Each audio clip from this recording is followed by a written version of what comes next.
이 개혁교회, 우리를 개혁교회라고 말씀드렸는데 우리 개혁교회의 교리 중에 성도의 견인이라고 하는 교리가 있습니다. 단어가 조금 이상하죠.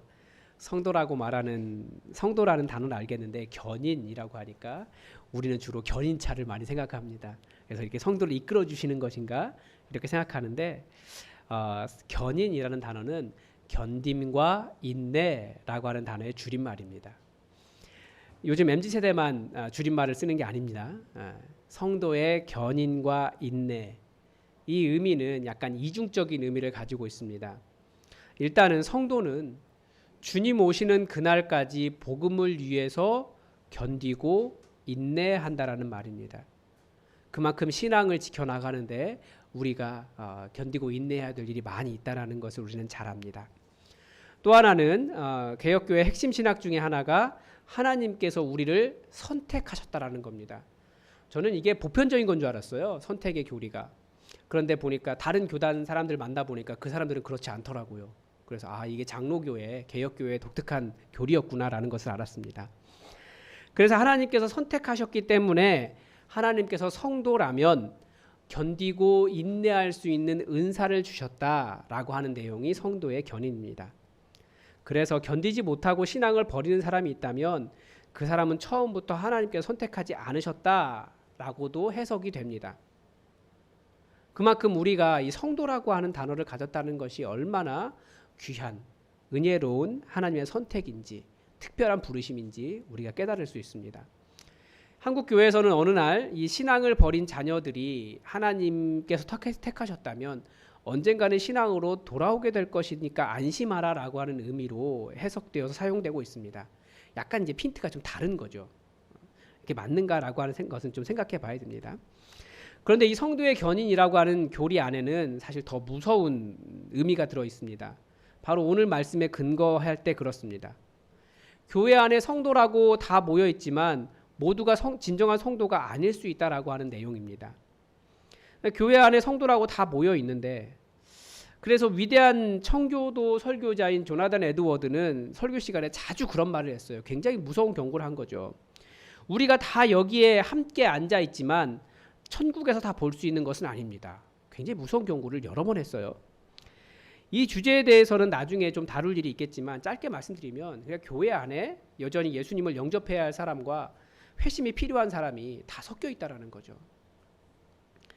그런데 이 경고는 사실 오늘 본문이 먼저 하고 있습니다. 1절의 말씀을 한번 들어보십시오.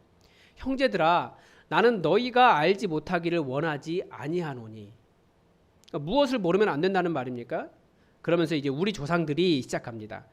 고린도 교회는 헬라인들이었기 때문에 우리 조상이라는 말은 사도 바울의 조상들인 이스라엘의 선조들을 이야기합니다. 구약 성경에 나타난 이스라엘 사람들에 관한 이야기를 들려주고 있는 겁니다. 다 구름 아래에 있고 다 바다 가운데로 지나며, 이게 어떤 의미인지 아시죠? 구름 기둥과 불 기둥 인도했고 바다 가운데, 바다가 갈라지는 그 가운데를 지나가며 정말 놀라운 은혜를 경험한 것 아닙니까? 다 모세에게 속하여, 그러니까 모세로부터 들리는 하나님의 음성을 직접 들었습니다. 다 구름과 바다에서 세례를 받고 다 같은 신령한 음식을 먹으며 다 같은 신령한 음료를 마셨습니다. 얼마나 놀라운 일입니까? 여러분, 이렇게 하나님의 은혜를 경험하고 산다는 건 정말 행복한 일 아닙니까? 먹을 거 필요할 때 하늘에서 만나가 내려오고, 목이 마를 때 바위가 갈라져서 물이 흐르고, 고기 먹고 싶다 그러면 하나님께서 고기가 하늘에 떨어지도록 메추라기 이렇게 보내주시고, 그렇게 은혜를 받았다라는 거예요. 직접 세례도 받았고 모세를 통해 같은 하나님의 말씀을 들었습니다. 다 같은 고백을 했습니다. 우리가 다 하나님의 백성입니다. 그런데 어떤 일이 일어났다고 지금 성경은 가르쳐 줍니까? 5절입니다. 그러나 그들의 다수를 하나님이 기뻐하지 아니하셨으므로 그들이 광야에서 멸망을 받았느니라. 구원은 하나님께서 결정하시는 거죠. 내가 어떠한 공로가 있었는지, 그리고 내가 어떤 말을 하든지, 내가 어떻게 고백하든지, 내가 한 일도, 내가 받은 은혜도 잘못하면 중요한 것이 아닐 수 있다는 거예요.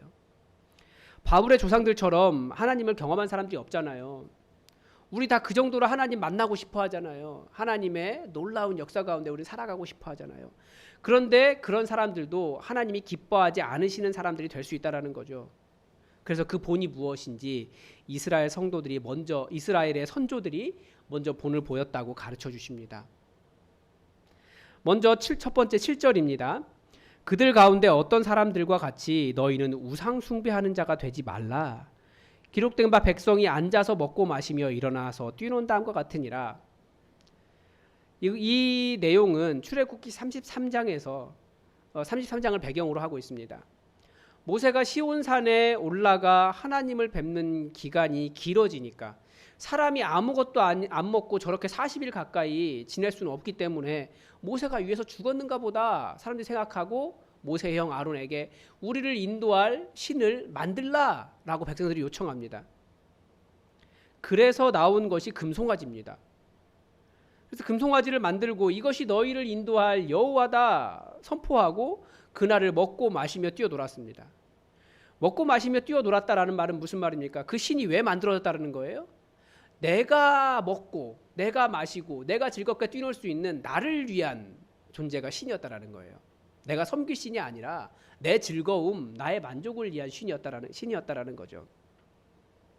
그래서 우리는 주로 우상 숭배에 대해서 경계하는 것이 뭡니까? 첫 번째는 제사 경계하고 무당 찾아가는 점 보는 것 경계하지만, 그리고 다른 종교들 경계하지만, 물론 그것도 우상 숭배 맞습니다. 우리 많이 이야기했으니까 그거 말고 또 다른 주제가 있다라는 것을 알 수 있습니다. 금송아지를 여호와라고 부르기만 하면 여호와 하나님을 섬기는 겁니까? 그리고 나 자신을 위해서 신을 부려먹으려고 하면, 그것이 내가 은혜 받는 것만 중요하다고 생각하면 그것이 하나님을 섬기는 겁니까? 그러니까 여호와 하나님을 섬기는데 얼마든지 우상 숭배가 될 수 있다라고 하는 경고인 거죠. 이것이 이스라엘 자손들 스스로도 자기들을 속였던 방법이고, 고린도 교회도 스스로를 속인 방법이고, 지금 우리 시대도 우리를 스스로 속이고 있는 방법입니다. 우리는 우리가 하나님을 잘 믿는다고 착각하게 하는 많은 수단들이 있다라는 거예요. 이 부분이 참 안타까운 거죠. 그 모든 수단들이 사실은 너무나 좋은 은혜의 수단인데 그 은혜의 수단 때문에 우리가 속을 수도 있다라는 거예요. 여러분, 우리는 어떤 사람들입니까? 하나님이라고 하면 좋아서 어쩔 줄을 몰라 하는 사람이 우리들이에요. 하나님을 사랑하고 하나님을 정말 간절히 갈망하고 하나님을 만나고 싶어서 하나님의 기도의 자리를 찾아오고 하나님을 높여드리기 위해서 찬양하고 예배합니다. 얼마나 소중한 사람들, 소중한 마음입니까? 그리고 이렇게 하나님을 사랑하는 형제와 자매들이 이렇게 모여 있는 것을 보면 반갑고, 그리고 안 보고 싶으면 또 안 보고 있으면 또 보고 싶고, 이런 삶을 사는 사람들이 바로 우리들입니다. 그런데 이 예배와 기도와 말씀과 이런 성도의 교제 가운데 이 하나님을 향한 이 좋아함, 하나님을 향한 그 설레임, 이게 빠지면, 그리고 그러면 우리는 다른 무엇인가를 사랑하게 된다라는 거예요. 그러면서 내가 진짜로 하나님을 사랑하는지 아니면 신으로 섬기고 있는 다른 무엇을 여호와로 부르고 있는지 우리는 혼란을 일으키게 됩니다.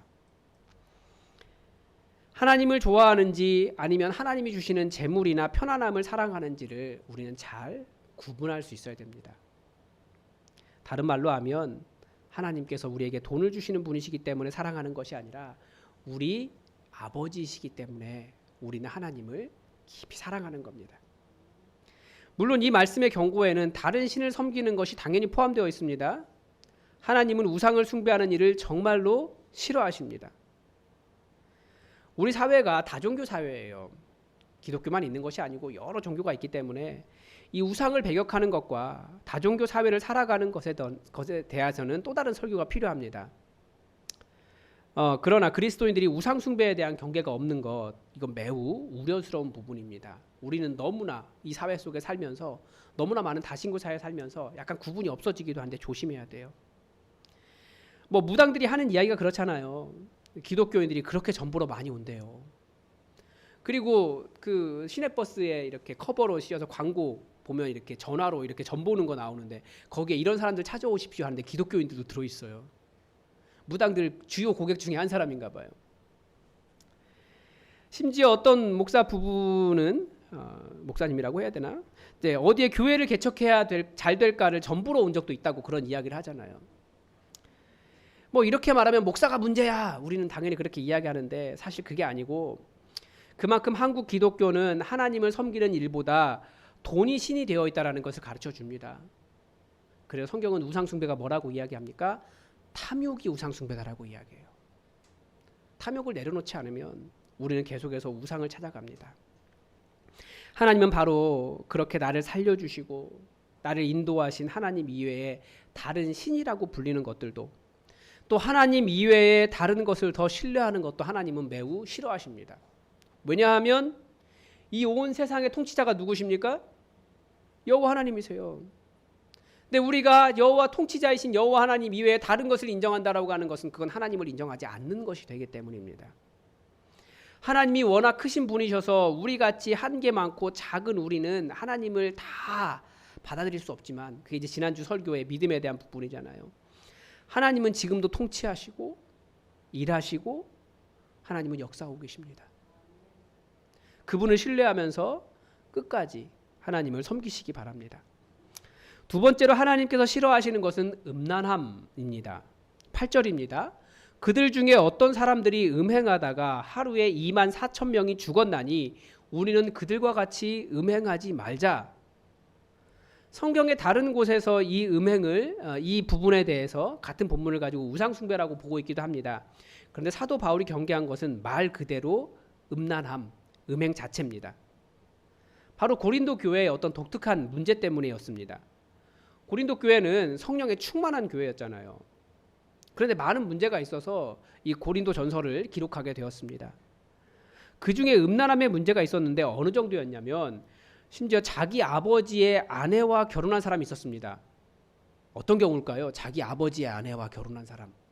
그러니까 자기 직접 엄마는 아니고 아마 아내가 여러 명 있었는데 그 중에 한 명과 결혼한 아들이 있었다라는 거예요. 뭐 윤리고 뭐고 뭐 인간의 정욕이 다 그냥 정당화되어 있는 그런 곳이었습니다. 교회마저 그렇게 했다라는 거예요.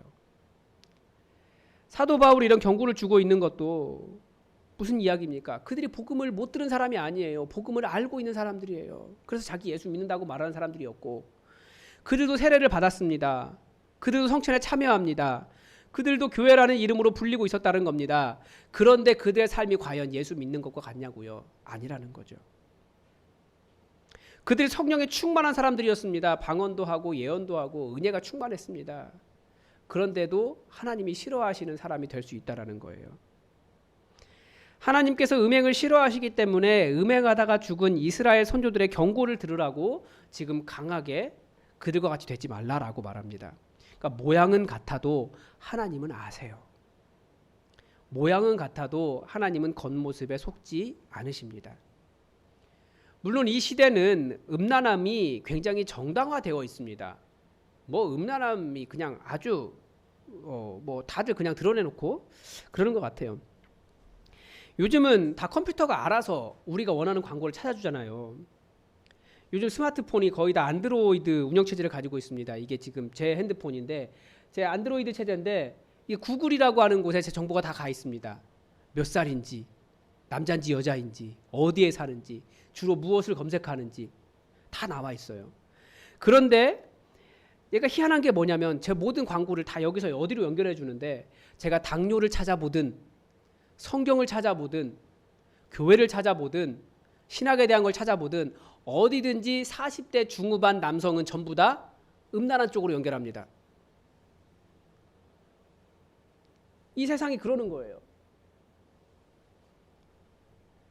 다른 사람 다 그렇게 이야기해요. 나는 뭘로 시작했는데 결국 여기 와 있다고. 거의 그렇습니다. 그런 광고들이 아무렇지도 않게 노출되는 것을 보면 그리고 그렇게 많은 광고를 하려면 돈이 굉장히 들어간다는데 그렇게 돈이 들어가는 것도 신경 쓰지 않을 정도라면 이 시대는 음란함이 아주 그냥 관영한 시대예요. 정신 차리고 피하려고 해도 계속 뜹니다. 다른 정보 찾으려고 해도 계속 뜹니다. 그나마 좀 중화되는 이유는 저희 아들과 딸이 인터넷을 사용하기 때문에 애들 취향을 좀 고려해 줍니다. 근데 그렇지 않아요. 이 시대는 부끄러워하지도 않아요. 그런 것들을. 돈만 되면 얼마든지 광고하고 돈만 되면 얼마든지 찍어내고 돈만 되면 얼마든지 음란하게 할 수 있는 것이 이 시대입니다. 물론 모든 인간에게는 성욕이 있습니다. 성이라는 것이 그러나 경계 안에 있을 때에는 즐거운 것이지만 그 한계를 뛰어넘으면 그때부터는 음란함과 죄의 열매가 됩니다. 하나님은 음란함을 싫어하십니다. 그리스도인이 다르기를 바라셔서 우리를 창조하셨습니다. 성경에 거의 처음에 나와 있는 하나님의 아들들이라고 불리우는 그 네피림들도 그들의 죄악이 무엇입니까? 자기가 원하는 모든 여자, 인간의 딸들, 사람의 딸들을 다 자기들이 취한 거예요. 그게 죄악의 관영함. 하나님께서 정말 너무나 난 너희들이 싫다라고 말씀하신 비인격적인 현장이었습니다. 그런데 이 시대는 그런 게 너무나 당연한 것이 되어버렸다고요. 하나님이 매우 싫어하시고 너희는 그렇지 않았으면 좋겠다라고 해서 그리스도인들을 만드셨습니다. 우리가 꼭 기억했으면 좋겠습니다. 이번에는 9절로 가보겠습니다. 그들 가운데 어떤 사람들이 주를 시험하다가 뱀에게 멸망하였나니 우리는 그와 같이 시험하지 말자. 이 경고는 민수기 21장을 배경으로 하고 있습니다. 그 사건에서 이스라엘의 조상들이 하나님을 어떻게 시험했을까요? 하나님께서 이스라엘을 인도하실 때 빠른 지름길을 놔두고 멀리 돌아가는 것 같으니까 그들이 하나님과 모세를 원망했습니다. 하나님을 시험한다라고 하는 것은 하나님의 인도하심보다 내가 더 옳다고 생각하는 것입니다. 하나님의 백성이라면 하나님께 순종해야 합니다. 그런데 여전히 자신의 주장을 더 앞세우는 거죠. 하나님이 돌아가라고 하시면 우리 어떻게 됩니까? 돌아가야 돼요. 하나님이 멈추라고 하시면 멈춰야 됩니다. 심지어 목적지가 바로 눈앞에 보인다고 할지라도 멈춰야 됩니다. 하나님이 시키시는 대로 해야 돼요. 그래서 이 모세는 어떻게 했습니까? 가나안 땅이 보이는 바로 앞에까지 갔어요. 그런데 하나님께서 너 거기까지야 라고 말씀하시니까 거기서 순종해야 했습니다. 내 마음은 급해요. 빨리 저 좋은 곳으로 가야 할 것 같아요. 빨리 저기 안 가면 손해볼 것 같아요. 그런데 하나님께서 멈추라고 하시면 그런 모든 손해나 급함이나 다 내려놓고 순종해야 한다는 거예요. 다시 한번 여기서 탐욕의 문제를 볼 수 있습니다. 그게 탐욕이죠. 최근에 한국 교회에 이제 목사님들 중에 은퇴 이후에 그 은퇴 목사는 더 이상 담임을 할 수 없으니까 목회를 못 하니까 교회를 법인화해서 이사장에 취임하시는 분이 계시더라고요. 그래서 계속해서 목회를 해요. 이제는 담임 목사님이 아니고 뭐 당회장 목사님이라고 부르는 것도 아니고 이제 이사장 목사님이라고 부를 판이에요. 멈추라고 하면 그때가 되면 이제 끝내는 거예요. 내가 보기에 손해보는 것 같아도 하나님이 그렇게 하라고 하시면 손해보는 것이 맞습니다. 이 주제는 고린도 교회가 세상 법정에 형제를 고소한 일을 두고 한 경고로 볼 수 있습니다. 세상 법정에 송사를 한 문제를 두고 사도 바울이 6장 7절에서 이렇게 말합니다. 너희가 피차 고발함으로 서로 너희 가운데 이미 뚜렷한 허물이 있나니 차라리 불의를 당하는 것이 낫지 아니하며 차라리 속는 것이 낫지 아니하냐. 내가 원하는 대로 다 되지 않아도 내가 손해를 봐도 심지어 속아도 무엇이 더 중요하다는 겁니까? 형제를 사랑하고 평안한 교회를 만들어가는 것이 더 중요하다는 겁니다. 하나님께 맡기는 것이 바른 길입니다. 참 어려운 일이죠. 네, 분명히 지켜가야 될 정의의 문제도 있는데 아주 예민하게 우리가 이 문제를 잘 봐야 될 겁니다. 하나님께 맡기는 것이 바른 길입니다. 여러분, 하나님께 맡길 때 손해를 볼까요? 보지 않을까요? 손해를 볼 수 있습니다. 하나님께 순종할 때, 하나님께 맡길 때 내 마음에 답답한 일이 있을까요? 없을까요? 있습니다. 하나님의 뜻에 순종할 때 내가 손해보고 내가 더 답답하다고 하나님을 원망하는 것이, 하나님의 뜻을 기다리지 않고 내 뜻을 밀고 나가는 것이 바로 하나님을 시험하는 것입니다. 여전히 내가 내 주인 되어 있는 것 하나님께서 싫어하십니다. 하나님은 때로는 순종하라고 우리에게 그런 문제를 던져주시기도 하십니다. 10절로 가보겠습니다. 이번에 그들 가운데 어떤 사람들은 어떤 사람들이냐면 원망하다가 멸망시키는 자에게 멸망하였나니 너희는 그들과 같이 원망하지 말라.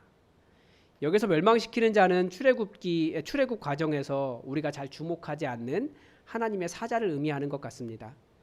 이 하나님의 사자가 정확하게 성경에 몇 번 나오지 않고 잘 몰라요. 그렇기 때문에 우리도 정확한 설명을 할 수는 없는데, 이 하나님의 사자가 앞에서 이끌면 구름기둥과 불기둥이 앞으로 갔고요, 뒤로 가면 구름기둥과 불기둥이 또 뒤로 갔습니다. 이 하나님의 사자는 하나님의 이름을 가진 자여서 하나님의 보이지 않는 하나님의 보이는 형상이라라고 그렇게 표현할 수 있습니다. 그런데 하나님께서 이 하나님의 사자의 말을 잘 들으라라고 하셨거든요. 그 하나님의 사자를 노하게 하지 말라라고 경고하십니다. 그러니까 하나님의 사자는 이스라엘을 약속의 땅으로 인도하는 역할을 할 뿐만 아니라 그들보다 먼저 가서 그들이 평안히 도착할 수 있도록 싸우시는 분이기도 한데, 그런데 이 하나님의 사자가 인도하고 보호하고 먼저 가서 싸우는 일이 뿐만 아니라 오히려 이스라엘 자손을 용서하지 않는 일을 하게 만드는 원인이 있다라는 거죠. 바로 하나님에 대한 원망입니다. 새로 번역된 성경에 보니까 투덜대지 마십시오 이렇게 되어 있더라고요. 투덜투덜 대는 건 우리의 특기잖아요. 원망은 이스라엘 자손의 전반적인 분위기였습니다. 뭐만 하면 투덜거렸어요. 모세가 무엇만 얘기해도, 어떻게 하려고 해도, 하나님의 뜻 따라가지고 조금만 돌아가려고 해도 원망하고 딴지를 걸었습니다. 그냥 자신들의 성에 차지 않으니까 원망한 거예요. 그런데 그 성에 차지 않는다고 투덜투덜했던 그 모든 문제, 다시 어디로 가려고 하는 거였습니까? 우상을 섬기는 자리, 그런 문제가 생길 때마다 자기들이 원래 종이었던 애굽의 노예의 자리를 찾아가려고 했다라는 거예요. 다 떠나온 자리인데. 뭘 해도 불평하고 원망하고 염세적인 사람이 있습니다. 근데 그 태도가 바로 전능하신 하나님을 믿지 못하고 신뢰하지 못하는 믿기 전의 상태라는 거죠. 우리는 예수님을 믿기 시작하면서 그런 원망과 불평의 삶은 사실 다 거기 두고 와야 됩니다. 우리가 계속해서 바라보는 것은 무엇입니까? 이 온 땅을 통치하시는 전능하신 하나님을 바라보는 거예요. 그분을 신뢰하기 때문에, 그분 따라가면 괜찮다는 것을 알기 때문에 우리는 끝까지 신뢰하는 거죠. 투덜대기보다 원망하기보다 하나님을 인정하는 겁니다. 그래서 만약에 어떤 문제가 발생하면 여러분 투덜대거나 원망하지 마시고, 하나님은 이번에는 이 문제를 어떻게 해결하실까 한번 기대해 보시기 바랍니다. 오히려 하나님께서 이 문제를 일으키시고 어떤 일들을 일으키시는지, 정말 하나님이 왜 통치자이신지 그것을 경험하는 기회로 삼으시기 바랍니다. 오히려 감사하십시오. 그러면 오히려 하나님의 전능하심을 경험하는 통로가 되는 것이 우리가 불평해야 될 거리입니다. 먹을 거 없다고 투덜거렸는데 하나님께 감사하면서 하나님의 뜻을 바라봤으면 하나님께서 내려주시는 그 모든 것이 은혜가 될 거예요. 돌아가는 줄 알았는데 오히려 돌아가는 것이 안전한 길이었어요. 우리는 몰라요. 하나님을 신뢰하면서 투덜거리기보다, 원망하기보다 전능하신 하나님을 믿는 것이 우리가 할 일입니다. 결론적으로 하나님께서 싫어하시는 그들 중에 어떤 사람들과 같이 되어야 할 4가지를 말씀드렸습니다. 우상숭배, 음란함, 하나님을 시험하는 것, 원망.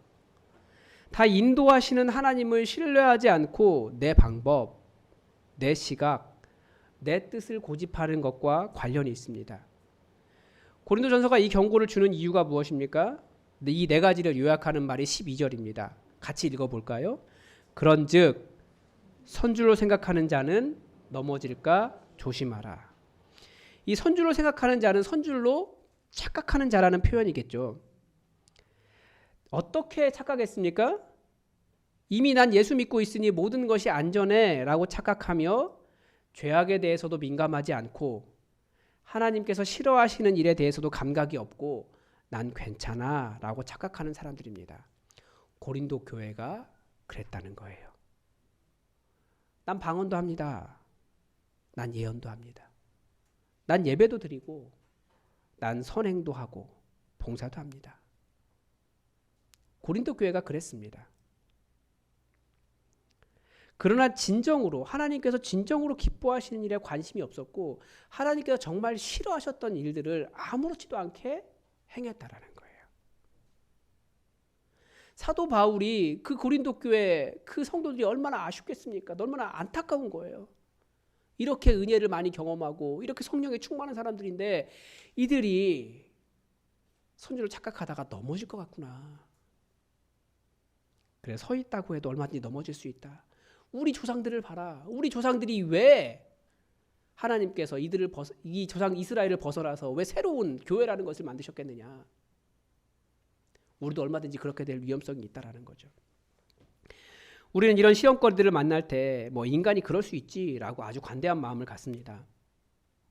그런데 이런 문제들은 하나님께서 싫어하신다라고 하신 것이기 때문에 우리가 더 예민하게 깨어서 잘 분별해야 됩니다. 어쩔 수 없어가 아닙니다. 하나님은 마땅히 감당할 수 있는 시험만 주신다고 하셨고 능력 있게 그것을 피할 수 있다라고 말씀하셨습니다. 하나님은 감당할 수 있는 시험만 주실 뿐 아니라 또 때를 따라 피할 수 있는 길도 예비하신다고 말씀하셨습니다. 여러분 이 말씀의 경고를 잘 들으십시오. 우리 사순절 보내고 있습니다. 예수님의 십자가는 우리에게 단순히 위로를 주는 그런 낭만적인 것이 아닙니다. 예수님은 우리의 죽음에 대해서 이야기하고 계신 거예요. 십자가 지고 예수님은 죽으러 가고 계시면서 우리에게도 말씀하고 계시는 거죠. 십자가가 정말 무거운 거예요. 쉬운 거 아니고요. 지기 싫은 거고요. 죽음을 향해 가는 것이라니까요. 우리는 우리의 탐욕을 내려놓을 때 우상 숭배를 이길 수 있습니다. 나의 타이밍과 나의 계획을 내려놓을 때 순종할 수 있고요. 예수 믿기 전에 악한 영이 이끄는 대로 살던 삶의 습관에 대해서 완전히 죽을 때 이제 그것은 나와는 관계없다라고 끊어내고 죽어야 되는 문제입니다. 그래서 우리의 십자가에서 나를 부인하고 자기 십자가를 지라라고 하는 예수님의 명령 속에는 내가 완전히 예수 믿기 전에 모든 삶에서 죽어야 한다라고 하는 실제적인 일입니다. 우리 예수님이 지신 그 십자가 나도 지면서 성경에서 본을 보인 그들과 같이 넘어지지 않도록 하나님의 뜻을 이루시는 여러분의 삶이 되시길 바라고 이 사순절이 되길 바랍니다. 기도하겠습니다. 하나님 말씀을 통하여 정말 무서운 경고를 듣습니다. 이스라엘의 선조들만큼 하나님의 전능하심, 강력한 하나님의 역사를 경험한 사람이 없음에도 그들은 자기가 하나님을 바르게 믿고 있다고 착각하다가 결국은 하나님께서 싫어하시는 사람들이 되었습니다. 이 무서운 경고를 들으면서 우리 자신을 돌아보게 하시고 이 사순절 십자가를 지고 내가 죽어야 할 것이 무엇인지, 내가 어떻게 바르게 주님 하나님을 내 주인으로 모시고 살아야 하는지를 깨닫는 우리 이 시간이 될 수 있도록 은혜 베풀어 주시옵소서. 성령님 우리가 무지하고 주님 지혜가 없사오니 인도하여 주시고 깨달아 알게 하시고 변화시켜 주시기를 원하오며 예수님의 이름으로 기도드립니다. 아멘.